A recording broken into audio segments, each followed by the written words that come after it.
Y'all know about the three P's, right? There's a hierarchy of the three P's, and that is pastors, politicians, and pimps.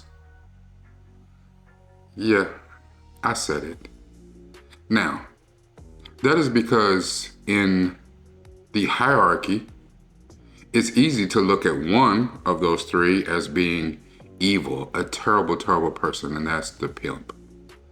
He uses women, he peddles flesh for his own personal gain. It's easy to see them as a bad person. And even though, traditionally speaking, that is the definition of a pimp, but these days and ages, that means so much more, and it's not as traditional as it used to be.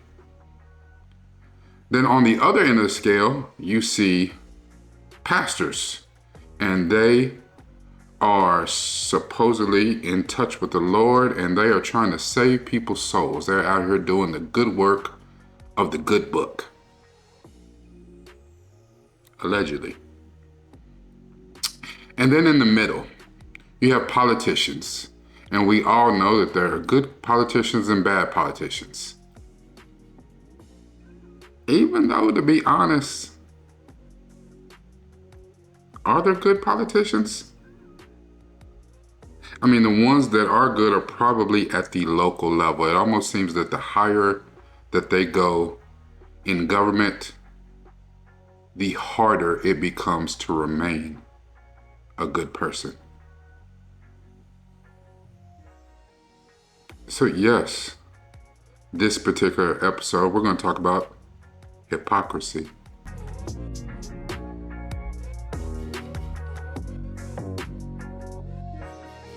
Hello, Governor. This is Rick Steed, Noob from the Ville, and I'm here to talk to you about Invincible, Season 3, Episode 3. And this episode is called, You Want a New Costume, Right? Now, my particular media therapy deep dive is called Hypocritical Much. And you saw that I started off talking about pastors, politicians, and pimps. None of that really is in this particular episode, but we're going to talk about the hypocrisy.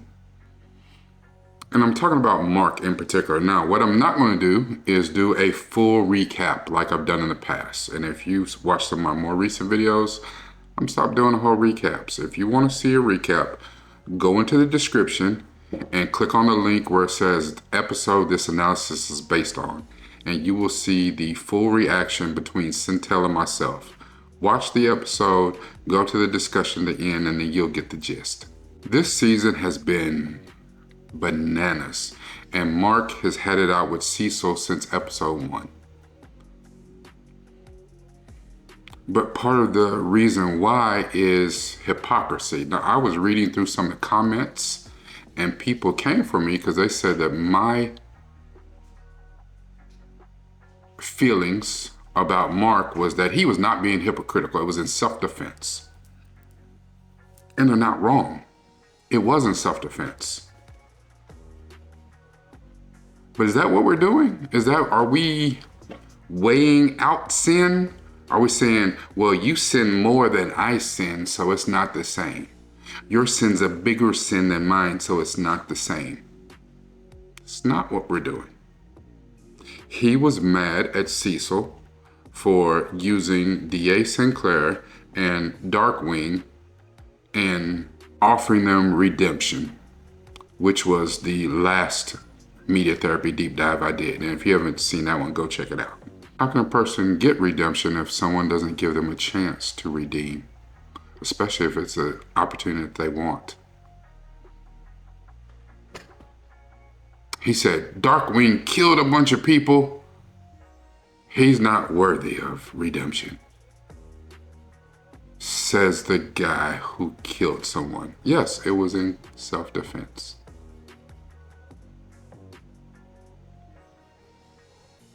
You know, the thing is, you always have a choice. There's a choice. In every decision you make, there's a choice. And you would like to think that he didn't have to kill him.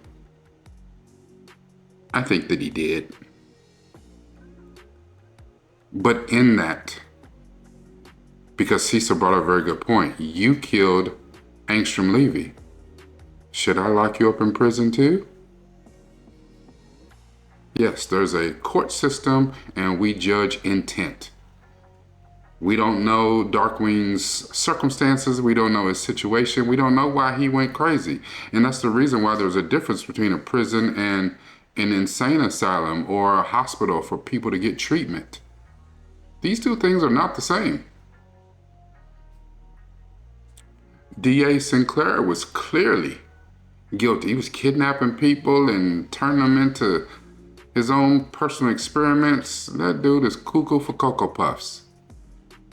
And I'm not saying that either one of them should have had an opportunity. I'm not in a situation to make that determination. Thank God. But it's very easy to turn the blind eye to your own actions. Because as this episode continues to play out,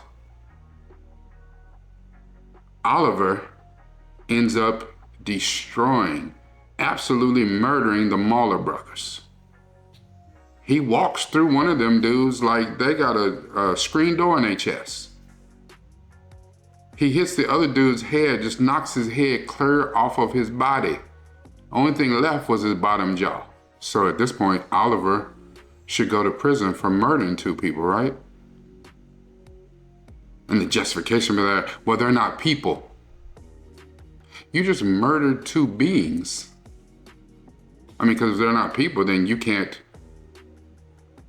arrest them, lock them up, put them in some sort of, super-powered prison because they're not people. They don't have the same rights. So do they get the same justice system? Any of that?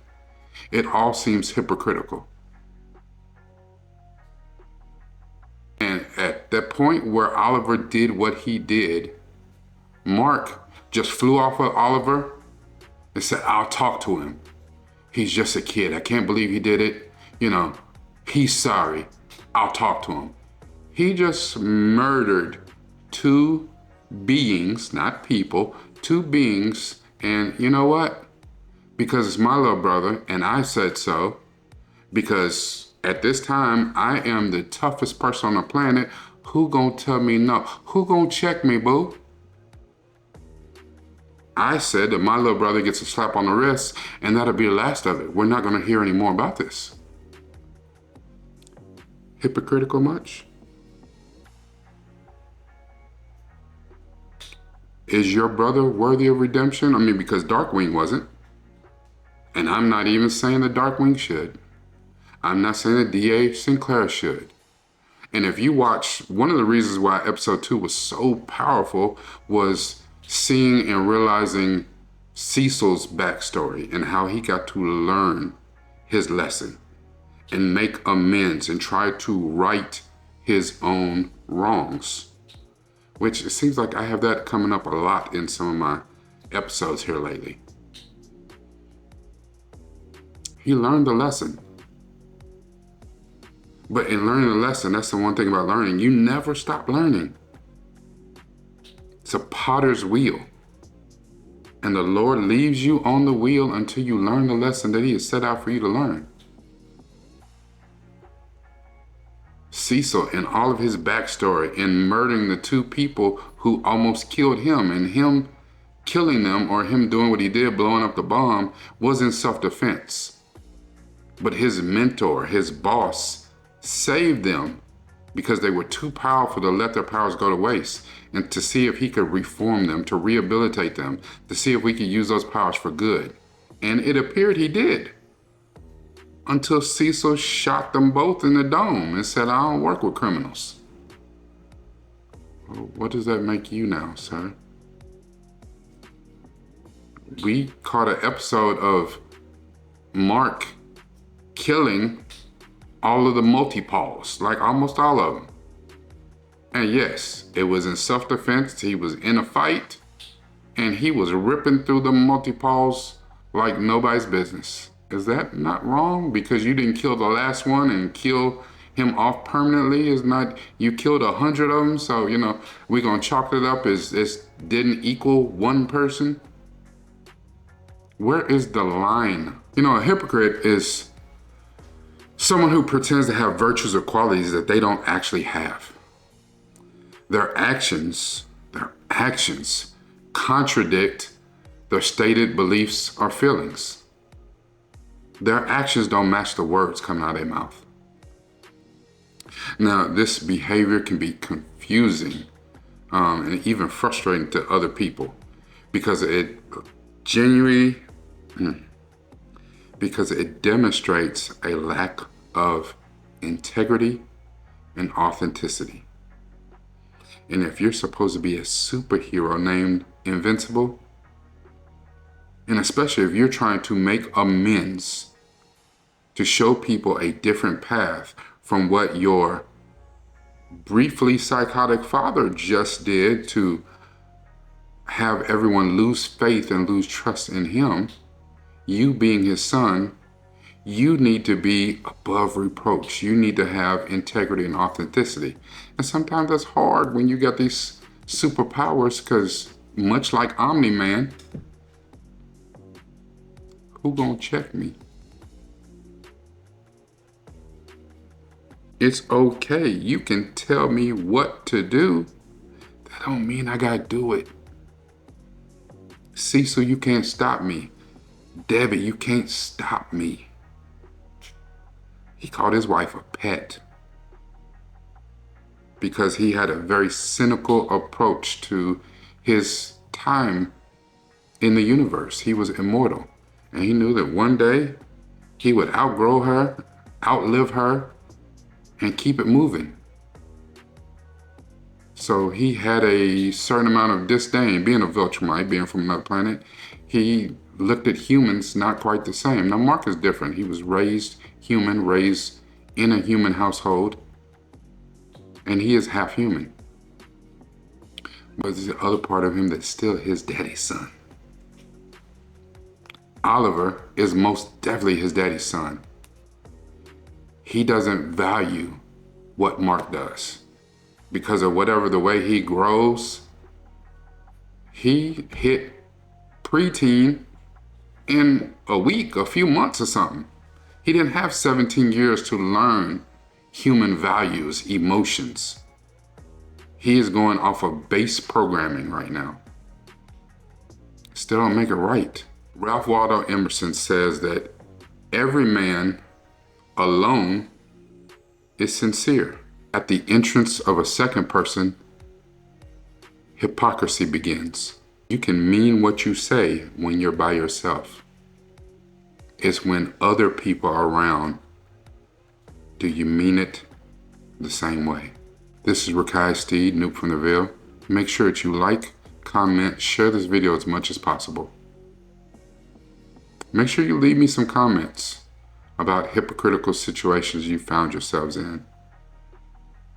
And it doesn't have to be you, it's other people that you've been around, because we've all been around hypocrites.